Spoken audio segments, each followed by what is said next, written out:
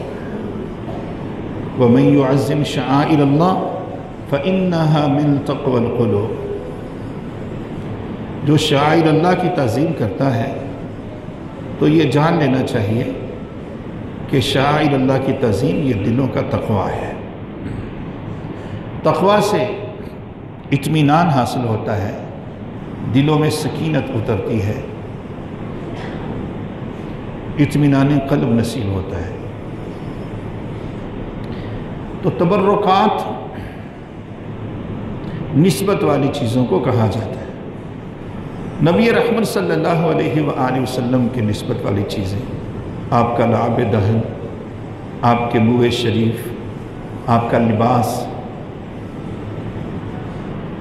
اور وہ خاک جہاں نبی رحمت صلی اللہ علیہ وآلہ وسلم جس زمین پر چلتے رہے، وہ خاک کے شفا بن گئے۔ وہ کھانا جس طرف نگاہ مصطفیٰ پڑی صلی اللہ علیہ وآلہ وسلم، وہ بھی تبرک بن گئی۔ جس چیز کو ہاتھ لگایا وہ چیز برکت والی ہو گئی، جس چیز کی طرف محبت سے دیکھا وہ چیز برکت والی ہو گئی۔ وہ تمام چیزیں تبرکات بن گئی۔ جن چیزوں کو استعمال کیا، آپ کی نالین شریف، وہ بھی برکت والی، وہ بھی تبرک ہے۔ اسے دیکھنا، اسے چھونا، اس میں خیر ہے، بھلائی ہے، اور ذریعہ بخشش ہے، ذریعہ نجات ہے۔ یعنی انسان کے لیے جو کچھ بہتر ہے، انسان کے لیے جو بھلائی کی چیزیں ہیں، انسان کی بخشش کے لیے جو چیزیں بہتر ہیں، وہ تمام چیزیں اور وہ تمام بھلائیاں انہی برکت والی چیزوں کے ذریعے سے انسان کو میسر آتی ہیں۔ یہ جو تبرکات ہے، نسبت والی چیزیں، اور اہل محبت، اہل ایمان ازل سے ہی جب سے انسان نے شعور پکڑا ہے اور صاحب ایمان ہوا ہے، ایسی چیزوں سے برکت حاصل کرتا آیا ہے۔ قرآن و سنت میں بھی اس کے بے شمار ثبوت موجود ہے۔ مسجد اقصیٰ کے حوالے سے بھی 15ویں پارے میں موجود ہے۔ اللہ کریم جل شانہ فرماتا ہے کہ اس کے ارد گرد ہم نے برکت رکھ دی ہے، بارکنا حولا، اس کے ارد گرد ہم نے برکت رکھ دی ہے۔ اور یہ بھی آپ جانتے ہیں کہ حضرت یعقوب نبی علیہ السلام کی جب بینائی جاتی رہی، آنکھوں نے دیکھنا چھوڑ دیا، بصارت جاتی رہی، تو یوسف نبی علیہ السلام نے اپنا قمیص کافرے والوں کو دیا اور کہا میرے ابا جان حضور سے یہ درخواست کرنا کہ یہ میرا قمیص ہے جسے میں نے استعمال کیا ہے، یہ اپنی آنکھوں پہ رکھنا تو آنکھوں کا نور واپس آ جائے گا۔ سورہ یوسف کے اندر یہ بھی موجود ہے۔ پھر وہ قمیص پہنچتا ہے، پھر آپ اپنی آنکھوں پر اس قمیص کو ملتے ہیں تو اس قمیص کی برکت سے بینائی لوٹ آتی ہے، آنکھوں کی روشنی واپس آ جاتی ہے۔ اس طرح بہت سے حوالہ جات موجود ہیں، قرآن کے اندر بھی، احادیث کے اندر بھی، اور آثار صحابہ میں بھی، اور اس دور کے اندر بھی بہت سے دلائل ایسے موجود ہیں کہ حصول برکت کے لیے اللہ تعالیٰ کے ولیوں کے درباروں پہ بھی جاتے ہیں۔ مقصد یہی ہوتا ہے کہ وہ جگہیں برکت والی ہوتی ہیں، جہاں اللہ تعالیٰ کے صالح بندے کا وجود ہوتا ہے، وہ جگہ برکت والی ہو جاتی ہے۔ اپنی مسجدوں کو لے لیں، ان کی نسبت جب کر دیتی ہیں کہ یہ اللہ کا گھر ہے، اپنے ہاتھوں سے بناتے ہیں، اپنے ہاتھوں سے تعمیر کرتے ہیں،